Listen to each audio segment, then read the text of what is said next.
What's up, Recovered on Purpose family? I'm so excited that you are here for this week's episode of Guest Sundays right here on the Recovered on Purpose show. I'm super excited about this guest today. We're going to be talking about breath work and how to bring this into your life and all the benefits that it can have for you. Enjoy the show. Keep living Recovered on Purpose. The black represents the darkness from which we came.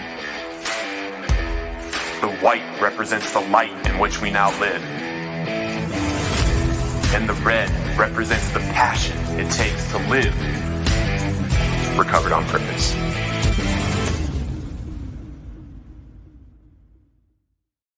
All right, everyone. Welcome. Happy Sunday evening. I am super excited that you are here. Guys, this week's episode, we're going to be talking about something that I practice. I do it on a basic level, but I add some cold therapy into it and things like that. But today we have an expert in the field of breath work, and meditation and breath work practices and therapies are more widely accessible and used than ever before. And yet there is a lack of sustainability in these practices without the education of why they work. Audrey O'Brien, the owner and core facilitator at the Breathing Co., teaches both science and technique. Motivated by unconditional love for humanity, she educates on accessing the healing intelligence of the body through the most vital resource any of us have, breathing. Guys, help me welcome Audrey O'Brien. Audrey, good to see you. Thanks for being here. Awesome. It's good to be here, Adam. Thank you for having me. Absolutely. Audrey, so we talked a little bit about your life and where you're at right now before the show, but let the audience know kind of your history. And, we're talking about something that you see as an evolutionary process. What is your life like right now? I actually think my life is pretty magical. I'm living where I just feel so held in my experiences, in my relationship and my relationships to money, to where I live, to my lifestyle, things like that, and to, generally speaking, where I'm at. But that came through realizing how I was keeping myself from it. And a lot of that came through my body, actually, having problems, having issues, having autoimmune diseases and other forms of diseases that were difficult to both diagnose and treat. And that led me to, I was kind of starting to meditate at the time. And that led me to hyperbaric treatments, which are oxygen-based treatments in a pressurized container. Yeah. And I would get in them. So they're kind of expensive, and there's a difficulty around accessibility to them, right? Or there was for me. And so I ended up seeing, okay, I have to maximize the potential of breathing in a tube for 90 minutes. I can't do anything but breathe. So I stopped bringing shit in there with me. Like, I just started to just be present in that. Like, my meditation game went up so many notches, both because I wanted to be resourceful with what we had, and I needed to survive. I was sick. And that changed everything. And so then I recognized breath is like a vehicle. It's a vehicle out of this. And I worked on myself through different breathwork schools and practices and experimentation and for years. And then it made sense to me to share with people, because at the end of the day, I love the human species. Amen. Me too. Yeah. And so I started to share it with people, and then I started to see how it was changing their lives. Right. And then a school was sort of born, because I wanted people to understand why, because sometimes we have the people that don't even go to the breathwork class or go to the class that has a lot of breathwork in it. Then we have the people that go and they know it changes things, but they don't know why or how. And what ends up happening is there's a lack of sustainability in that. And so this is something that we need we need daily. And so like, it's something that can take years when we haven't been doing it properly, when it isn't occurring and it's not naturally occurring any longer. That's the thing. It's not. And so for most of us, that's the case. I mean, it takes years of dedication to actually build a strong respiratory practice, self-medicine practice.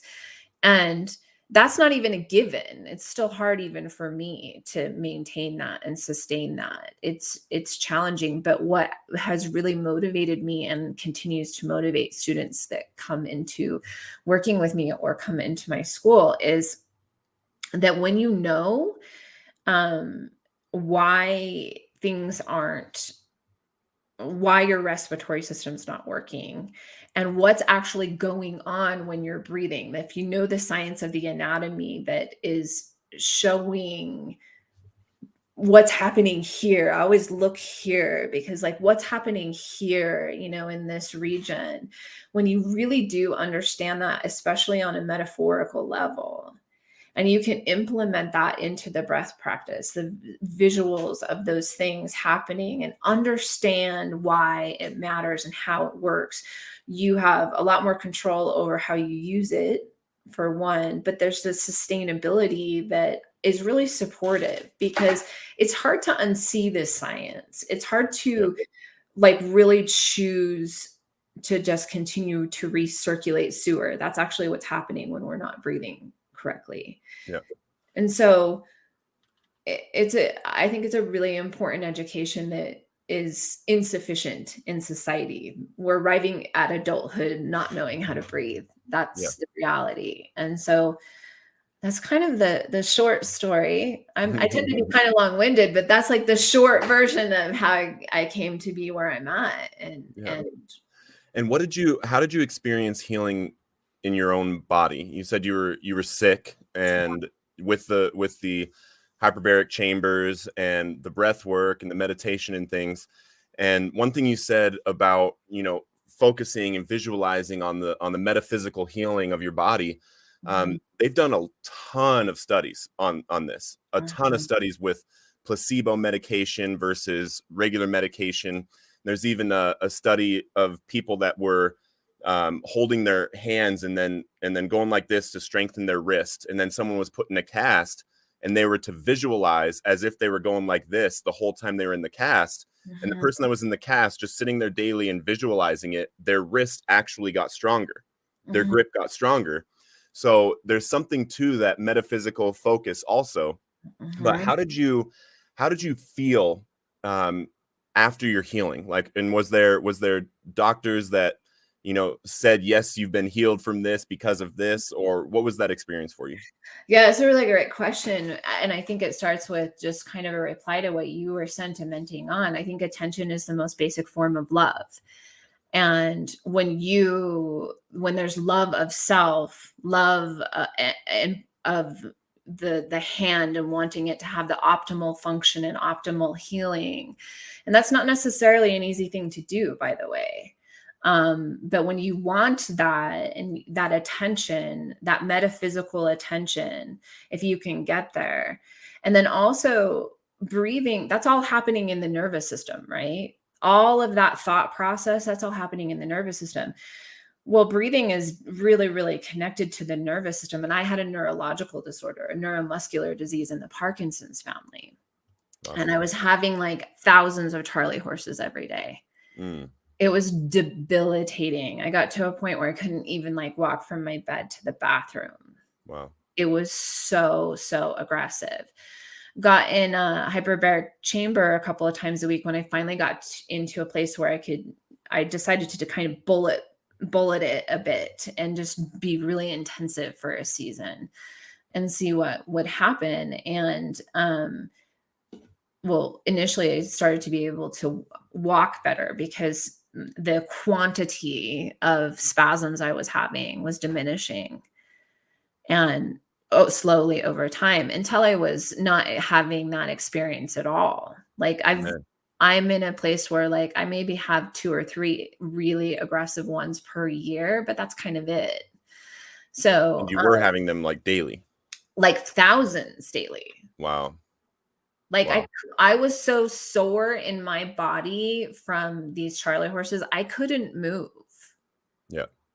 It was so aggressive and scary. And so it did a lot of work on my muscular structure, but also on my nervous system, because I was in that state of being mostly due to unresolved trauma, which is what I have in common with, or sort of the product of my own addiction to whatever those addictions were, because we're all addicted, right? And we're addicted to suffering as a society. And so as I was able to kind of do some personal internal work in my nervous system while my physical body was supported by breath, because breath is a vehicle to get into both of those systems. There a lot of just magic happened. It's a real alchemical project, and part of why that is because breathing is an alchemical, it's a molecular exchange that results in a combustion process and a changing of molecules. Yeah. It's pretty rad. Inflammation went down. Like people started saying to me, eventually I got to a point where people would say to me in my home all of the time, "You're glowing."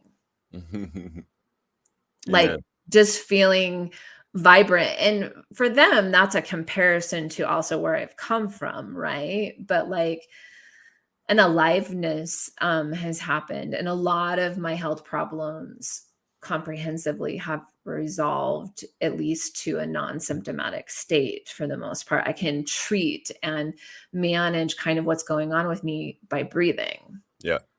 And I think it's interesting because breathing is actually, we need breathing more than anything else. Mhm. Breathing and water. And people would add food in there, but there's a lot of people that have gone a long time without food, but you can't go more than 3 days without water, and you can't go more than 3, 4, 5 minutes without breathing. Right. And when I started looking at this, and I was introduced to this quite a few years ago now, actually, by a friend. There's all kinds of different breathing practices. Yeah, and for sure. when you do them, sometimes you can actually like legitimately feel the oxygen flowing through your body in a different way. Your hands can become tingly, your toes can become tingly, and you almost like become in this hyper aware state while you're doing this breathing. And it's a form of meditation also. I actually released a guided meditation video for addicts in recovery recently, and I practice a basic level of breathing in it, just to get centered in it, just to get the oxygen flowing. Breathe all the way in, stretch, hold it, breathe all the way out, and put your hands back on your legs, that kind of thing. And what I've found for myself is, when we focus on our breathing, because it's become so unconscious for us, because since we were a baby, it was the number one thing that we had to do, whether we were taught to do it or not. We had to learn to eat, we had to learn to drink, we had to learn all of these things. But breathing, it was just something that we always did. So it's become unconscious. But when we focus on it, we actually get whatever benefit it is that our mind and our body needs in that moment, as well as we can just kind of block out the other things that are going on. We can empty our mind. So what practices were you learning from? Who was your teacher, or who were you learning from, and why'd you go that route? Such a great question. So I initially I went to a Kundalini school. I pursued breathwork education initially through Kundalini, I think was the first place. I think I'd maybe done some just free Google searching or YouTube searching or something like that before that. But mostly what was really happening is that Kundalini was my first official school. Past my entry into anatomy. So I suppose I went about learning about breathwork scientifically, learning about the anatomy scientifically, from so many limitless resources. I'm a big researcher. I was raised by a librarian and who actually really struggled to pay me much attention, but I lived in the library. Sometimes I would exist for the duration, of a shift or as much time as I wanted. And it was somewhere safe for me to be where I could learn. And I enjoyed learning from a really young age. And so, that's how I occupy a lot of space and time in my life, with reading and listening to podcasts and doing research and finding out, well, why does, what's actually going on in the body, and then what is going on in the body from that basis, what's like physiologically. And for me, it was then wanting to pursue psychedelic like levels of breathing and what kind of change could occur if that happened. And one of the resources that fit right into that was a Kundalini School.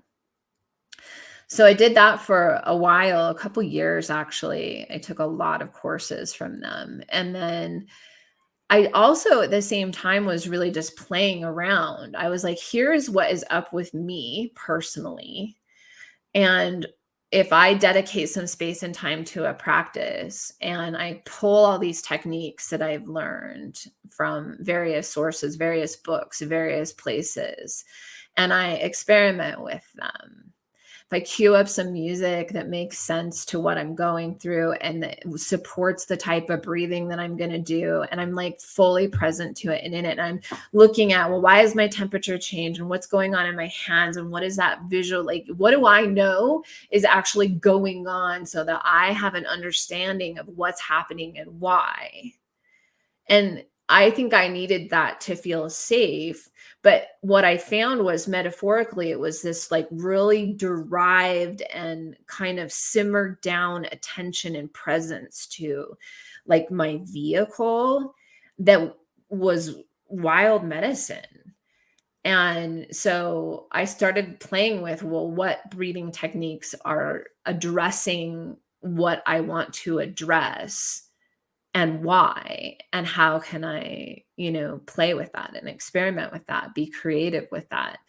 And I suppose that's also part of how my own school was born is, you want support with this specific thing, or opening up something specific, or closing something down, or letting something die, or transitioning the birth of a new version of self, or releasing a false belief. Like, okay, here's what I've discovered. How can we create together something custom for you that you then go and experience and apply that medicine?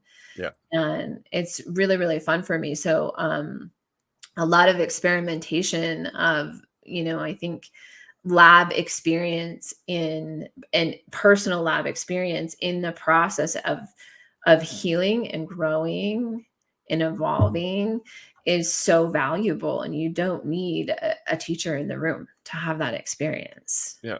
So tell me about your students and some results that they've gotten.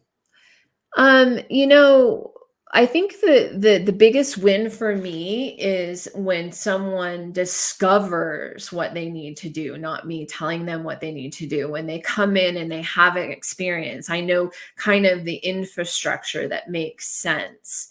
And I can bring that infrastructure in and hold it, which feels like a masculine energy to me, actually. But then also not be so rigid in that holding, that there isn't room for flow and nourishment to occur, for the feminine energy to occur within, and for that to be intuitive throughout and individualized. So the result is that people discover something about themselves. They find keys, they find their own answers, and then they apply what they discover to their lives. And where that leads them results in a more alive life as it looks on them.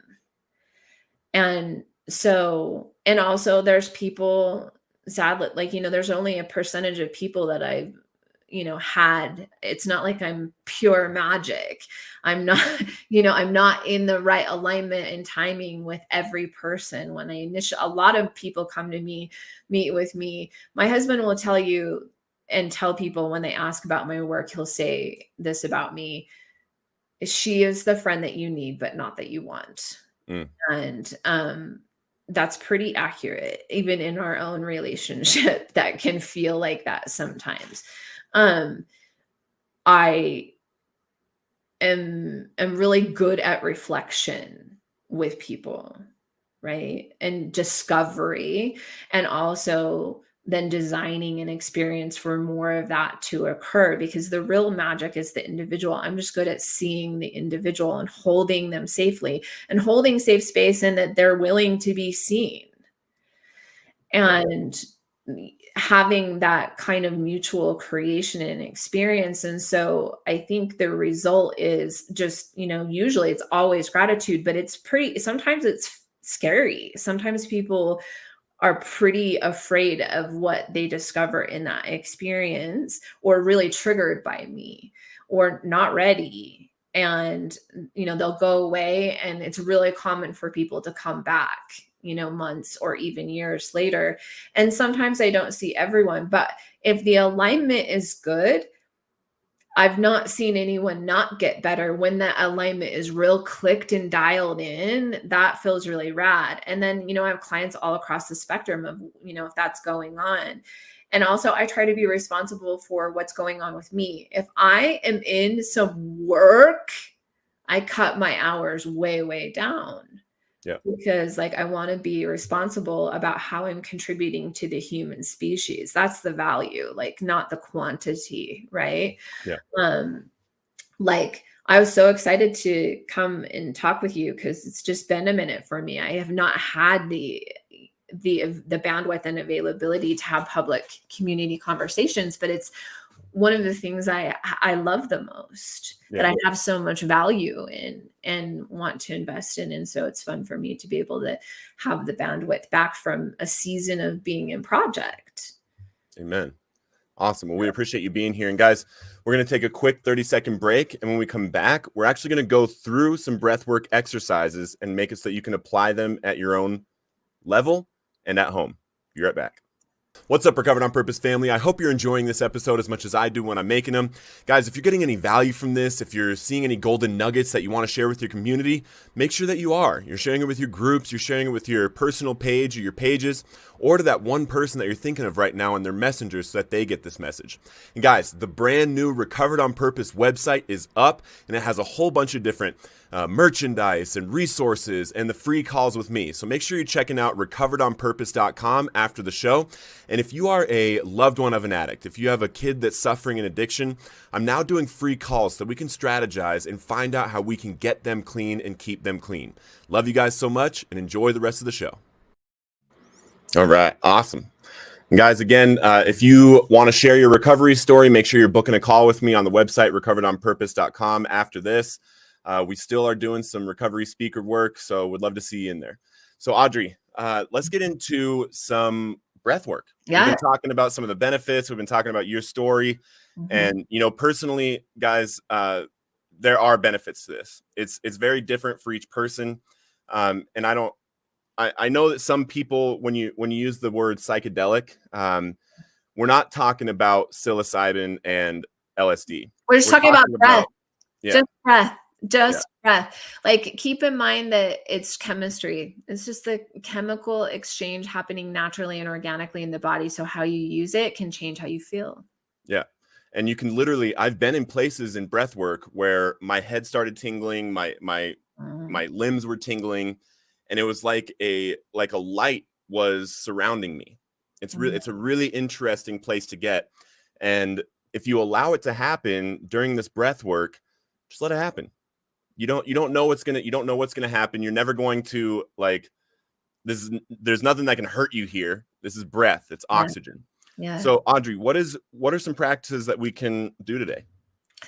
Yeah. So I think one of the most soothing and comforting like getting to that place that when you say it's really different, what I hear or what I experience when I get to that place is something that feels really soothing and comforting, like I'm relaxed into.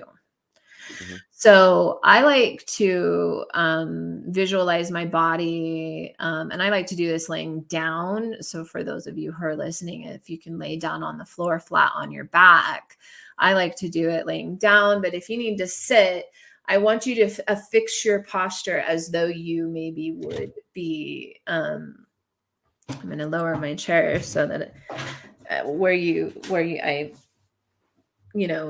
as upright as you can. If the floor was supporting your back, and shoulders back if you can, so you're opening up that lung space. Notice how and I even tend to hunch a bit, like how when you're collapsed in, you don't have so much room to breathe, right? So open as open as you can.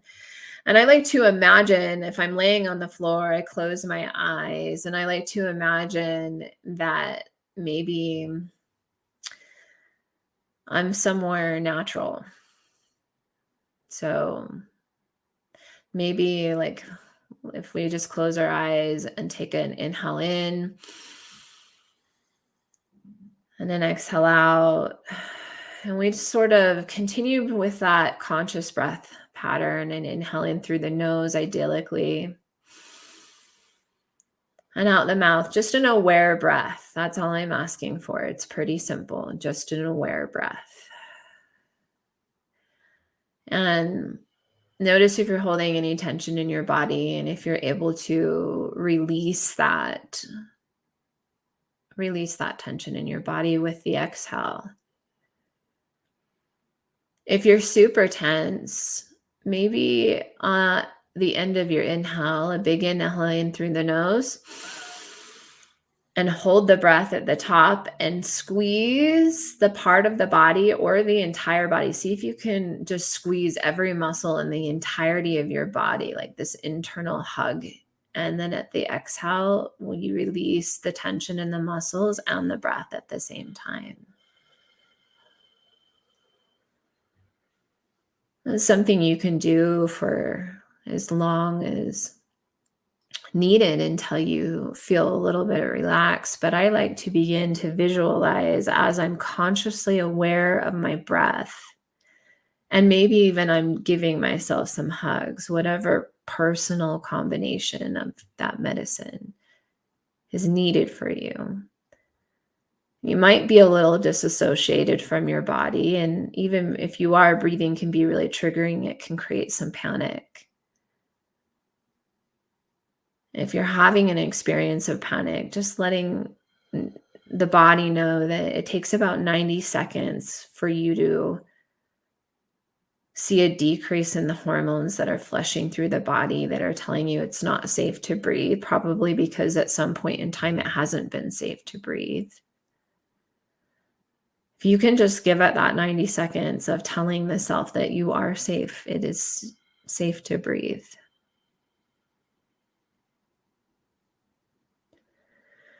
And if you can begin to visualize as you're laying there on your back, where you're at, what is a peaceful place? For me, it's usually the meadow in the middle of a circle of vanilla pines. I've been to a lot of meadows like these, so maybe it's somewhere for you that you've been, but you're being held by the earth and natural earth. Whatever that environment might be, like, can you allow the earth to hold you? And can you, if you're sitting or if you're laying down, can you sense the gravity that holds you to the earth?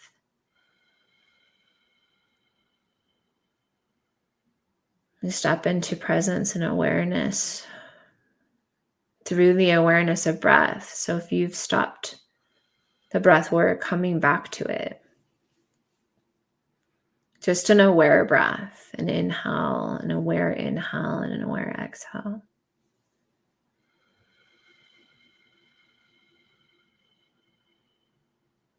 And then I like to imagine that if I'm laying down and being held by the earth, and when the earth is holding me in my connection to it and my connection to gravity, realizing that with the inhale, with the expansion of my lungs out into the atmosphere of the world that I am held to, away from the earth's gravity. If I let the body arch out into the sky as I fill my lungs and I give them the most room I can, then when I exhale, and I do that slowly and I control the exhale, that controlled exhale releases me back to the earth in a really soft and elegant way. And I just come into it very softly. And there begins to even be a sort of womb that embraces me and holds me, and it deepens into the earth the more times that I relax into the earth. The exhale brings me back to the earth, to the feminine through the parasympathetic. The exhale is organically parasympathetic.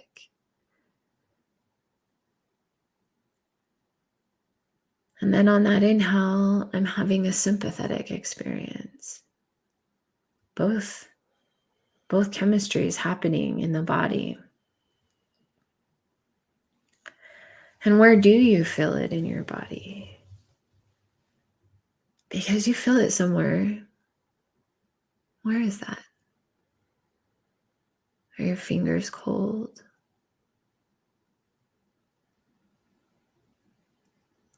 What's going on? Are you struggling to fall back into the earth's embrace? Are you struggling to inhale and expand yourself up and out away from the ground just a tiny bit? And where in the body? Attention is the most basic form of love. So can you come into that space and linger there? Because your attention is going to bring oxygen there as long as your breath is conscious. Are you breathing? Are you inhaling? Are you exhaling? Are you exchanging chemicals with awareness?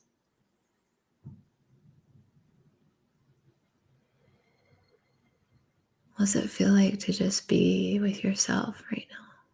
What do you feel? It's safe to feel. Allow, allow, allow, allow, allow, allow.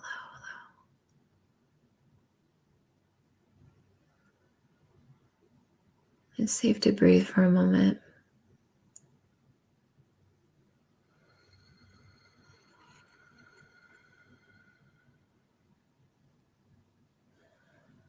And what would you say to yourself?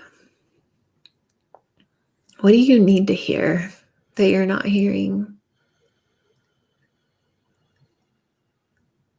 What do you need to say that you're not saying? And maybe it's even that, hey, can we have this conversation later? And setting an intention to dedicate 20, 30, 40 minutes to having a conversation with self at a certain time. Like, can you schedule that? Maybe that can be your conversation. At this time, can we go hang out together, self? And I want to talk about this because I see you.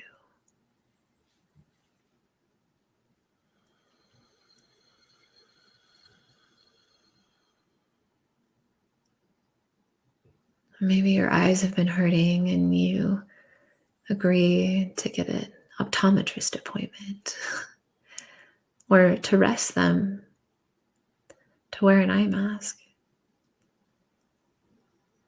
to decrease the amount of fatigue they're experiencing in favor of seeing through the third eye, seeing through the nervous system. It's just science. It's not woo-woo, it's science. The pineal gland. Oh, it's a door. Can you set a date to go there? And when you've done that and you're ready, just noticing how you're feeling, where you felt triggered, what you felt triggered about, what judgments, all the shadow and all the dark alleys along with the bright lights, both sides. Just appreciation for what you've seen, and come back 1/3 at a time. And what this means is you're going to take 3 full cycles of breath.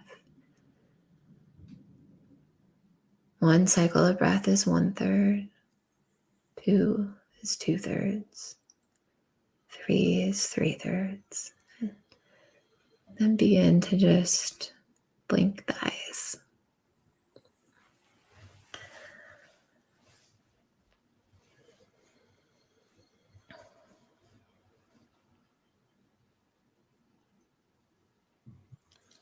Let's go. How you feeling, Adam? I feel good. I feel good. I started out, there's this place in Denver. I lived in what's called Lodi, or the Highlands in Denver. It's right outside of downtown Denver. And I would go on a run in the mornings.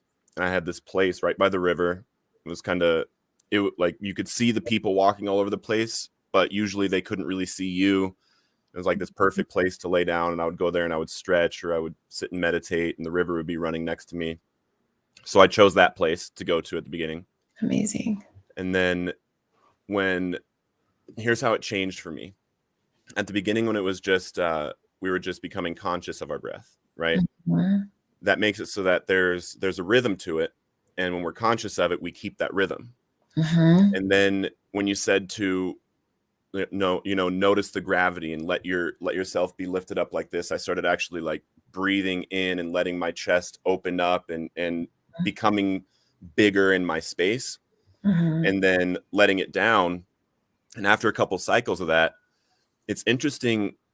I don't know how to explain it better than, your air tastes different. Like the breath and the air tastes different. It almost tastes nutritious in a way. And then once I got to that place, I started noticing that my hips are tight. Before that, I didn't feel them. Before that, I didn't feel my hips when I was sitting here, when I was just conscious with the breath. Yeah. But then it was actually being drawn to that area. Yeah. And while just focusing on, and I kept doing the up and down the whole time. Yeah. And while I was doing that and focusing on that, I believe and I feel like the air and the oxygen was actually flowing to that spot. Yeah. Specifically. Yeah. And I love it. Well, you asked what kind of results I get, and that's what I get. That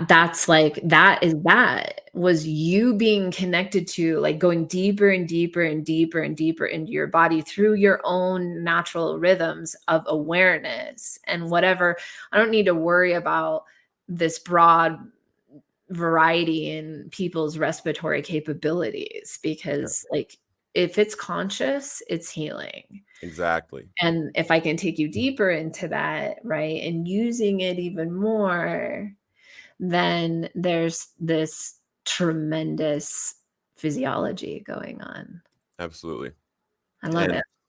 Another thing that happens during this breath work that just happened for me, at the beginning, there's different thoughts going on. I'm going to a place, but also there's this thing I need to do, and also whatever other thought that I'm having. And the more that I focus on, the way that my body is moving for the breath, like everything is centered on the breath. Yeah. And the more that we focus on that breath and how it's actually applying to our space, to our body, to our mind, the more everything else is going away.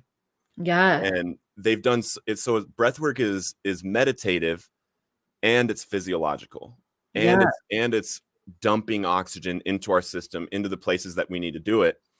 And it's actually interesting. I had a thought about this earlier. They've done studies on the brain of an addict, and our brains, when we are in the phenomenon of craving, when we're addicted to heroin or that kind of stuff, our brain actually sees that drug the same that it sees water and air. It sees the necessity of that drug the same as water or air. And if we're in recovery, we've recovered from, the active use of these drugs and alcohol and things.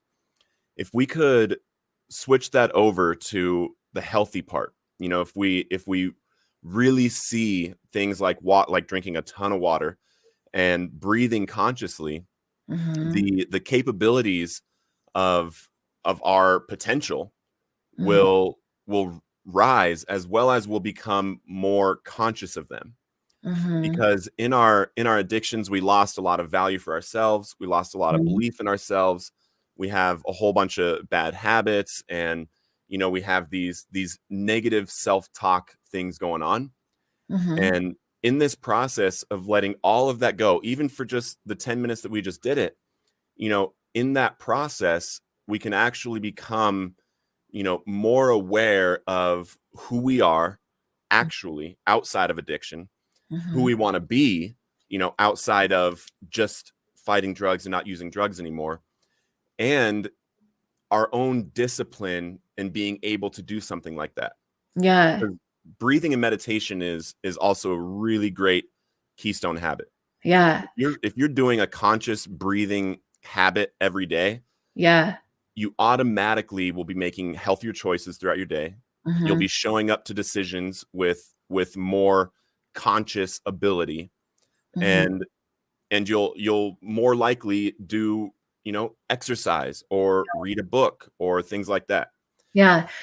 I think that's because of, and what you've articulated, or what I would reflect at you, given what you've just said, the wisdom that you've just shared of, and the way that you've articulated what it is like, what the experience is like, is metaphorically so rich and beautiful and effective because of it, is that we can be one of three ways in relationship to self and to anyone else too. This applies to all relationship.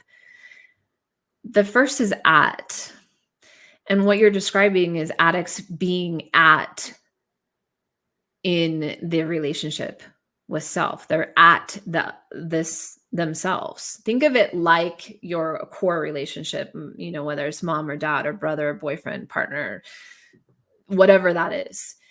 Being at that person, you can sense what that actually looks like when the energy of the relationship is functioning at each other at war. Yeah. The second is with, and we can live with someone. And I did that for a big portion of my marriage. I was with him, right? You can be with self, right?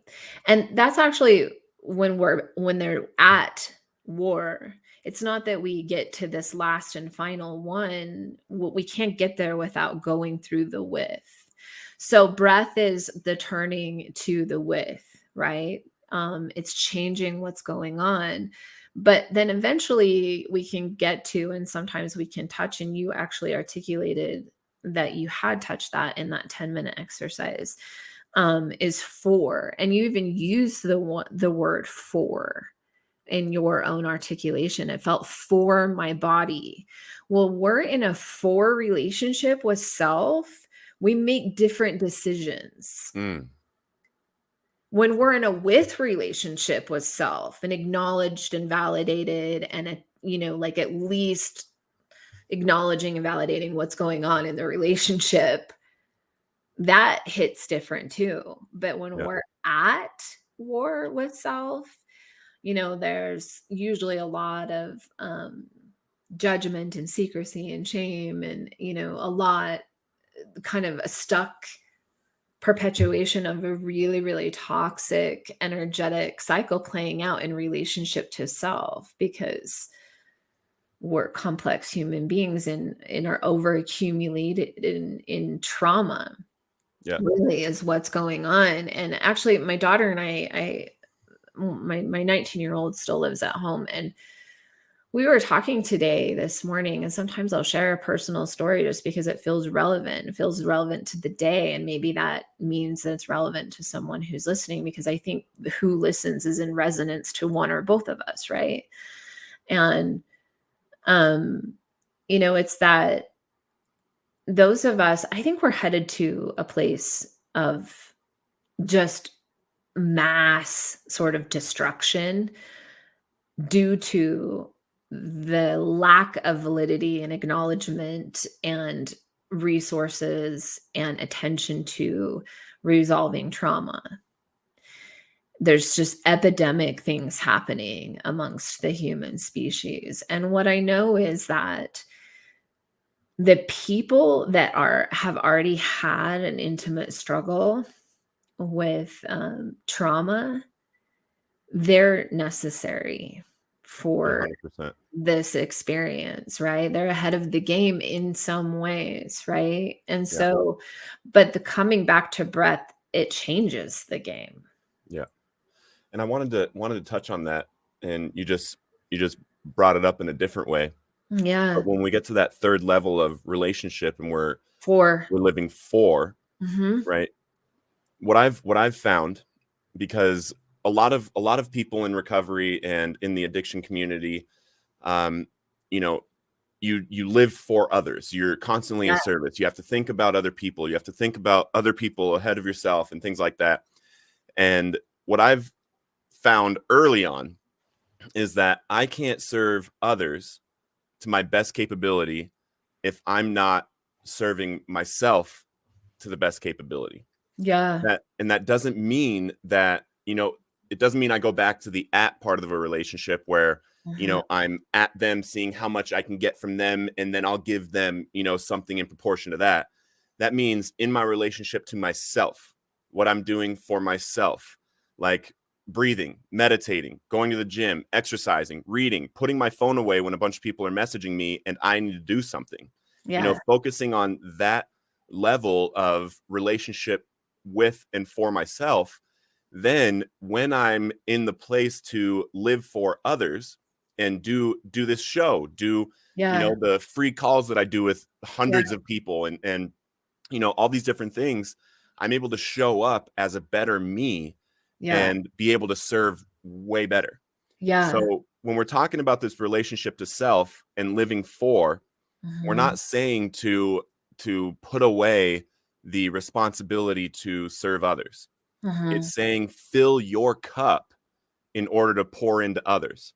Yeah. Because if you have a half full cup and you're pouring from that thing, by the end of the day, when you're empty, Yeah, it's and the as water's going to be above, dirty. so below, right? As above, so below. Like, that's why it's reflected in how you get to show up in community now, right? But like, if you're in that half cup, if you're in the practice of emptying your cup every single day for other people, but not for self, then you're going to not feel full.